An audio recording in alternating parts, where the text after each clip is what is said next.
अस्सलाम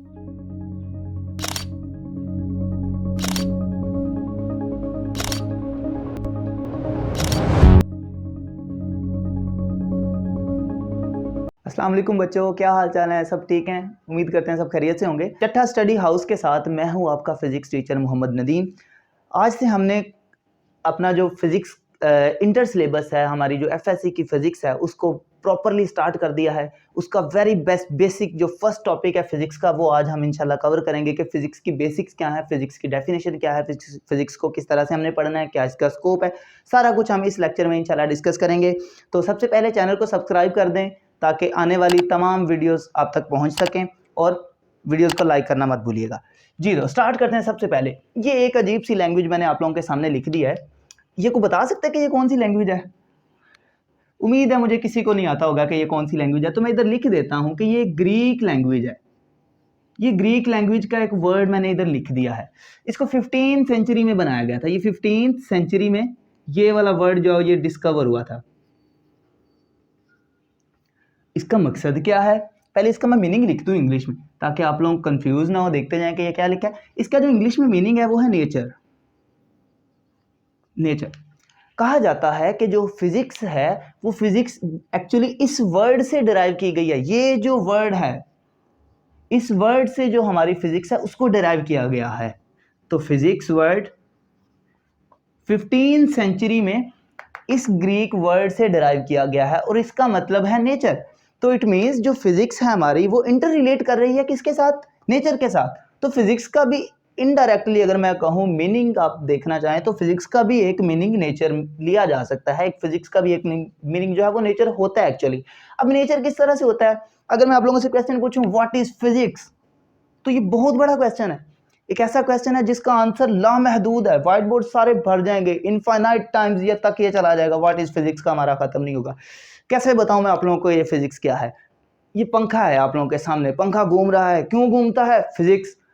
हमारे सारे प्लैनेट्स हैं, प्लैनेट्स घूम रहे हैं, हम देख रहे हैं, आंखों से देख रहे हैं, मैं बोल रहा हूं आप लोग सुन रहे हैं, प्लैनेट सारे घूम रहे हैं। उसके अलावा जितनी भी ये सारी बेसिक चीजें हैं, बहुत सारी, मतलब कि फिजिक्स कहने के जितनी भी नेचर में हमारी हैपनिंग्स हो रही हैं, जो कुछ भी हो रहा है वो सारे का सारा फिजिक्स है। हम बाइक्स को चलाते हैं, वो उसका इंजन चलता जा रहा है और वो भागती जा रही है। गाड़ियों में जा रहे हैं, एयरप्लेन्स जा रहे हैं, बहुत सारी परवाजें हो रही हैं, बहुत कुछ हो रहा है। ये जो सारा कुछ है ये सब कुछ एक्सप्लेन किया जाता है फिजिक्स से। नेचर में जितनी भी हैपनिंग्स हो रही है, नेचर में जितने भी प्रोसेसेस हो रहे हैं, वो सारे के सारे प्रोसेसेस को हम जिस ब्रांच में, जिस साइंस की ब्रांच में डील करते हैं वो फिजिक्स है। इसी वजह से फिजिक्स को कहा जाता है physics is the king of sciences. ऐसी साइंस है कि जिसमें हमने सारी नेचर को पढ़ देना है। नेचर में जो कुछ भी हो रहा है उसको हमने फिजिक्स में डील करना है, फिजिक्स में हमने पढ़ना है। While mathematics is the queen of sciences. अच्छा जी, फिजिक्स की एक डेफिनेशन नन्ही मुन्नी सी लिखते हैं कि जी फिजिक्स क्या है। द बेसिक लॉज, या सिंपल लिख लें the laws of physical world, कि वो सारे लॉज जिसकी वजह से ये जो हमारी फिजिकल वर्ल्ड है, ये सारी दुनिया है, ये कायनात है, ये एक रुकी हुई है। मतलब हमारी यहाँ पे हर एक काम होता है, हर एक काम अपनी ना ड्यूरेशन में, अपनी तरतीब में होता है। जैसा कि सुबह टाइम सूरज तुलू होता है, शाम को गुरूब हो जाता है, दिन होता है, फिर रात होती है, साल गुजरते हैं, महीने गुजरते हैं, रेवोल्यूशंस कंप्लीट होते हैं, सन जो है उसके अराउंड सारे ये प्लैनेट्स घूम रहे हैं, प्लैनेट्स के अपने अपने चांद है, वो उनके गिर्द घूम रहे हैं। तो ये सारा कुछ जो तरतीब के साथ हो रहा है, ये जिन लॉज पे डिपेंड करता है, जिन लॉज से हम ये सारी चीजें एक्सप्लेन करते हैं, वो सारे बेसिक लॉज जो कि फिजिकल वर्ल्ड को डिस्क्राइब करते हैं, वो एक्चुअली फिजिक्स है, वो एक्चुअली नेचर है। एक और इसकी छोटी सी और डेफिनेशन लिख देते हैं जी कि the basic laws of nature. अब मैंने नेचर क्यों लिखा? नेचर मैंने इस वजह से लिखा है क्योंकि फिजिक्स एक्चुअली इज नेचर, कि नेचर के जितने भी बेसिक लॉज हैं वो सारे के सारे फिजिक्स से हम स्टडी करेंगे। तो ये तो था फिजिक्स का एक छोटा सा। अब वैसे भी नॉर्मली फिजिक्स की एक वो रटालाइजेशन के साथ जो आप लोगों ने याद की होती है डेफिनेशन, कि physics is this branch of science which deal with the study of matter and energy and their relationship. ये भी एक हमारे लिए जो फिजिक्स है ना, वो सिर्फ एक सब्जेक्ट होता है। हालांकि फिजिक्स कोई एक सब्जेक्ट नहीं है या कोई एक बुक नहीं है, ये तो पूरा एक बहुत वास्ट फील्ड है, इतना बड़ा फील्ड है कि ये सारी नेचर के लॉज को डिस्क्राइब कर रहा है। सारी नेचर के जितने भी लॉज हैं उन सबको हम स्टडी ही फिजिक्स में करते हैं। तो फिजिक्स कोई एक बुक नहीं है या कोई लॉ नहीं है, ये एक पूरा फील्ड है जिसमें हमने नेचर को पढ़ना है। तो फिजिक्स के जनाब जितने भी लॉज हैं, फिजिक्स की जितनी भी स्कोप है, अभी तक की जितनी भी फिजिक्स बन चुकी है, वो सारी की सारी फिजिक्स तकरीबन पिछले 600 साल से फिजिक्स बनती जा रही है। साइंटिस्ट फिजिक्स को पिछले 600 साल से बनाते जा रहे हैं। जितनी भी ये फिजिक्स अभी तक बन चुकी है, ये सारी की सारी फिजिक्स आपने इंटर के स्कोप में 2 साल में पढ़ देनी है। हो गए ना परेशान? तो परेशान बिल्कुल भी नहीं होना। आपने जो 2 साल में ये सारी फिजिक्स पढ़नी है, वो सारी की सारी फिजिक्स नहीं पढ़नी, वो तमाम आपने बेसिक प्रिंसिपल्स तो पढ़ने, लेकिन ऊपर ऊपर से आपने उसकी ज़्यादा डिटेल में नहीं जाना, आपने ऊपर ऊपर से ये सारा फिजिक्स को पढ़ देना है जी। ये तो था एक छोटा सा ओवरव्यू। मज़ीद हम इस टॉपिक को आगे जनाब लेके चलते हैं कि फ़िज़िक्स दरअसल होती क्या है, किस तरह से फ़िज़िक्स को बनाया जाता है, इसके कौन से ऐसे प्रिंसिपल्स हैं, कौन से ऐसे कह लें कि बेसिक रूल्स हैं जिनकी मदद से हम फिज़िक्स को बनाते हैं, कि फ़िज़िक्स को बनाया कैसे जाते हैं। जी तो बच्चों, अब हम देखते हैं कि फ़िज़िक्स को पिछले 600 साल से बनाया जा रहा है। एक बड़ी इंटरेस्टिंग सी बात है, हम लोग फ़िज़िक्स को पढ़ते तो हैं, लेकिन हमें ये नहीं दरअसल पता कि फ़िज़िक्स को बनाया कैसे जाता है। तो ये जो बोर्ड के ऊपर मैंने सारा कुछ लिखा हुआ है, ये इसी रिलेटेड है कि फ़िज़िक्स को असल में बनाया कैसे जाता है। आज तक जितनी भी फ़िज़िक्स बन चुकी है, जितने भी बड़े फ़िज़िस्ट्स आए, उन सब ने जो फ़िज़िक्स को बनाया वो 2 बेसिक प्रिंसिपल्स की बेस पे बनाया। 2 फ़िज़िक्स में ऐसे बेसिक प्रिंसिपल्स हैं जिनकी बेस पे फ़िज़िक्स को डिराइव किया जाता है, फ़िज़िक्स के लॉज़ को डिराइव किया जाता है, पूरी फ़िज़िक्स को बनाया जाता है। अब वो 2 बेसिक प्रिंसिपल्स क्या हैं, वो यहाँ पे मैंने सुनहरी हरूफ में लिख दिए हैं, यूनिफिकेशन एंड रिडक्शनिज़्म। अब unification and reductionism, unification first कह लें एक बेसिक प्रिंसिपल है, रिडक्शनिज्म एक सेकंड बेसिक प्रिंसिपल है। इन दोनों की बेस पे ही आज तक की सारी फिजिक्स को बनाया गया है। अब ये यूनिफिकेशन है क्या? यूनिफिकेशन, यूनिफाई, जैसे हम करते हैं ना, चीज़ों को इकट्ठा कर देते हैं, चीज़ों को यूनिफाई कर देते हैं। यूनिफिकेशन भी वर्ड उसी से निकला है कि यूनिफाई करना। अब फिजिक्स में यूनिफाई कैसे होगा कि फ़र्ज़ करें हमारे पास, हम फिज़िक्स में ना दरअसल जो लॉज़ को एक्सप्लेन करते हैं, जो लॉज़ को डिराइव करते हैं, वो इस बेस पे करते हैं कि एक सिंगल लॉ बहुत सारी हैपनिंग्स को, बहुत सारे प्रिंसिपल्स को एक्सप्लेन कर रहा हो। एक ही लॉ जो है वो बहुत सारी चीज़ों को, बहुत सारे कॉन्सेप्ट्स को एक्सप्लेन कर रहा हो। तो ये जो हमने किया कि बहुत सारे कॉन्सेप्ट्स को एक ही लॉ में एक्सप्लेन किया, हमने बहुत सारे कॉन्सेप्ट्स को यूनिफाई कर दिया एक सिंगल लॉ से। ये जो प्रोसेस है जिसमें हम चीज़ों को यूनिफाई करके एक लॉ क्रिएट कर रहे हैं, ये कहलाता है यूनिफिकेशन। अब इसकी बहुत सारी एग्जांपल्स है, बहुत सारे आप बेसिक लॉज पढ़ेंगे आगे, बहुत सारे आपने लॉज इस एफएससी के स्कोप में पढ़ लेने हैं। उनमें बेसिक जो लॉज हैं जिनकी बेस पे हमारी फिजिक्स बनती है, जिनकी बेस पे बनाई हैं, कुछ एग्जांपल्स मैंने यहाँ पे कोट किए हैं। सबसे पहले जी लॉ ऑफ ग्रेविटेशन, बहुत important law, gravitational law, law of gravitation. अब ये लॉ ऑफ ग्रेविटेशन तो बना दिया गया, लेकिन ये लॉ ऑफ ग्रेविटेशन सिर्फ किसी एक कॉन्सेप्ट के लिए या किसी एक पर्पज़ के लिए नहीं बनाया गया।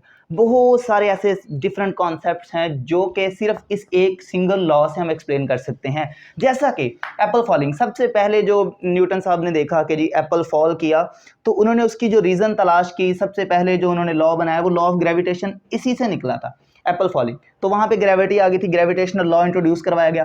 तो ये जितनी भी फॉलिंग थिंग्स होती हैं, जो चीज़ें गिर रही हैं ग्रेविटी की वजह से, वो सारी जो है वो लॉ ऑफ ग्रेविटेशन से एक्सप्लेन की जा सकती हैं। उसके अलावा मून रेवोल्यूशन या मून रिवॉल्वमेंट, कि मून जो रिवॉल्व कर रहा है हमारी अर्थ के अराउंड, वो क्यों कर रहा है, उसमें भी ग्रेविटेशनल लॉ वैलिड है। इसके अलावा पेंडुलम स्विंग करता है, पेंडुलम को हम मीन पोजीशन से एक्सट्रीम पे, नेक्स्ट एक्सट्रीम पे, इस तरह से जो मूव करवा रहे हैं, ये जो इसकी मोशन है उसमें भी लॉ ऑफ ग्रेविटेशन जो है वो वैलिड है। तो एक ही लॉ, सिंगल लॉ, बहुत सारे प्रोसेसेस में, बहुत सारे कॉन्सेप्ट्स में वैलिड है। तो ये अमल हमने क्या किया, इन सबको मिला के एक ही लॉ क्रिएट कर दिया, यूनिफिकेशन। यूनिफिकेशन की मदद से हमने एक फिजिक्स का लॉ डिस्क्राइब कर लिया। अब बेसिक और भी इधर बहुत सारे एग्जांपल लिखे हैं, जैसा कि law of conservation of energy, बहुत बड़ा लॉ है जी फिजिक्स का, कह लें कि ये उसकी बेस है। बहुत सारे इससे प्रिंसिपल, हर एक कह लें कि जो भी प्रिंसिपल हम यहाँ पे पढ़ते हैं, कोई भी कॉन्सेप्ट पढ़ते हैं, उसमें कहीं ना कहीं law of conservation of energy ज़रूर छुपा हुआ होता है। जैसा कि लेंज़िस लॉ ऑफ इलेक्ट्रोमैग्नेटिज्म में पढ़ेंगे कि उसको डिटेल में उसकी जाने की ज़रूरत नहीं है, ये आप पढ़ेंगे, ये law of conservation of energy के बिल्कुल ओबे करता है, उसके लिए वैलिड होता है। प्रिंसिपल ऑफ कैलोरीमीटर, ये भी आप जाके थर्मोडायनेमिक्स में, फर्स्ट लॉ ऑफ थर्मोडायनेमिक्स भी इसको कहा जाता है, ये भी law of conservation of energy के मुताबिक है। किरचॉफ सेकंड रूल, ये भी आप लोग इलेक्ट्रिसिटी में पढ़ेंगे। इसको किरचॉफ्स वोल्टेज रूल भी कहा जाता है। किरचॉफ्स वोल्टेज रूल भी law of conservation of energy के मुताबिक है। इसी तरह बर्नौलीज प्रिंसिपल, ये आप लोग फ्लूइड डायनामिक्स में पढ़ेंगे। फ्लूइड डायनामिक्स में जो बर्नौलीज प्रिंसिपल है, बर्नौलीज इक्वेशन भी आप एक डिराइव करेंगे, वो सारी भी law of conservation of energy को होल्ड करती है। तो एक ही लॉ से ये सारे हमने बेसिक प्रिंसिपल्स, बेसिक कॉन्सेप्ट्स को निकाल दिया, तो ये यूनिफाई कर दिया। अच्छा, और एक और इधर एग्जांपल लिखी हुई है, बहुत बड़े एक साइंटिस्ट है मैक्सवेल। मैक्सवेल ने क्या किया था, फिजिक्स में 4 डिफरेंट बेसिक इक्वेशंस दी थी।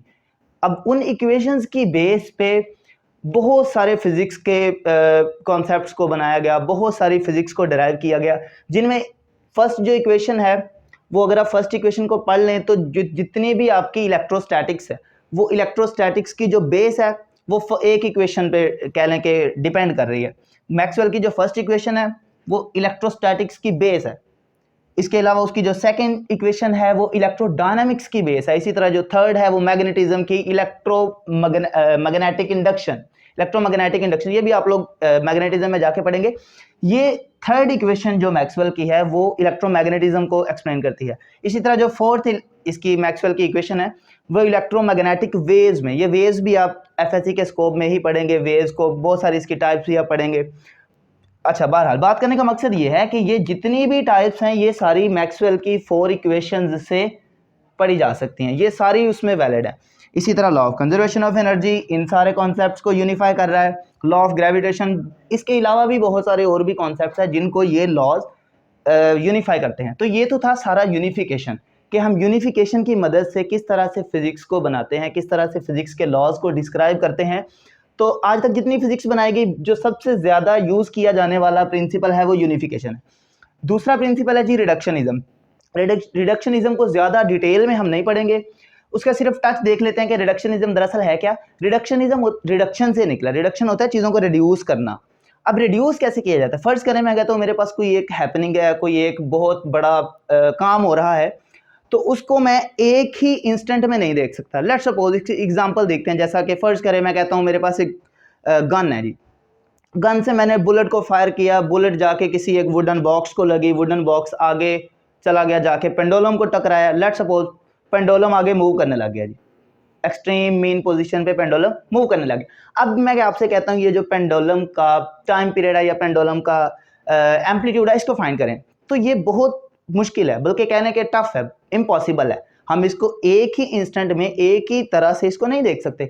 तो हम क्या करते हैं, हम इन सारी चीज़ों को पार्ट्स में कन्वर्ट करते हैं। सबसे पहले बुलेट से हमने फायर किया तो मैकेनिकल एनर्जी ट्रांसफ़र हुई, आगे वुडन बॉक्स में लगी, वुडन बॉक्स को काइनेटिक एनर्जी मिली, काइनेटिक एनर्जी से वो बॉक्स मूव किया, जाकर पेंडुलम से टकराया, उसने अपनी सारी काइनेटिक एनर्जी पेंडुलम को दी, तो पेंडुलम काइनेटिक एनर्जी की वजह से मूव करने लग गया। अब उसका हम एम्पलीट्यूड या उसका टाइम पीरियड व्हाटएवर जो भी हमने फाइंड करना है वो हम इजीली कैलकुलेट कर सकते हैं, हम इजीली फाइंड कर सकते हैं। अब ये हमने क्या किया है, पूरे एक हैपनिंग को, पूरे एक कॉन्सेप्ट को डिफरेंट पार्ट्स में कन्वर्ट कर दिया, डिफरेंट पार्ट्स में रिड्यूस कर दिया।